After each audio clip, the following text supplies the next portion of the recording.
కాబట్టి మీకు జీవితాంతం రుణపడి ఉంటాము. ఇది జనసేన పూతలపట్టు నియోజకవర్గం తరఫున ధన్యవాదాలు తెలియజేస్తున్నాం. అలాగే మన గౌరవనీయులు ఆత్మీయులు శ్రేయభిలాషి ప్రముఖ పారిశ్రామికవేత్త గుర్రం రఘురామ్ చౌదరి గారు పార్టీలో జాయిన్ అయిన వెంటనే మీ అందరూ ఇచ్చిన సహకారం మరువలేనిది. అలాగే భవిష్యత్తులో పూతలపట్టు నియోజకవర్గంలోనే కాదు చిత్తూరు పార్లమెంట్లో జరిగే కార్యక్రమాల్లో రఘురామ్ చౌదరి అన్న గారి పాత్ర మా అందరి సహకారం ఎల్లప్పుడూ ఉంటుందని ముందుగా తెలియజేస్తున్నాను.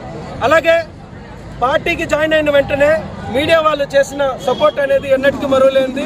అలాగే అతి తక్కువ సమయంలో పూతలపట్టు నియోజకవర్గం ఐరాల మండలం హెడ్ క్వార్టర్స్లో ఉన్నటువంటి కాణిపాకం పరిసరంలో ఇక్కడ జెండా ఆవిష్కరణ అనగానే ఇక్కడికి విచ్చేసి ఆశీర్వదించిన ప్రతి ఒక్క జన సైనికుడికి, జనసేన నాయకులకి, వీర మహిళలకి, జిల్లా నాయకులకి, మండల అధ్యక్షులకి, అలాగే మీడియా మిత్రులకి పేరు పేరున హృదయపూర్వక ధన్యవాదాలు తెలియజేస్తూ ఇప్పుడు మా ఆత్మీయులు శ్రీ గుర్రం రఘురామ్ చౌదరి అన్న గారు ఇప్పుడు మీడియాతో మాట్లాడతారు.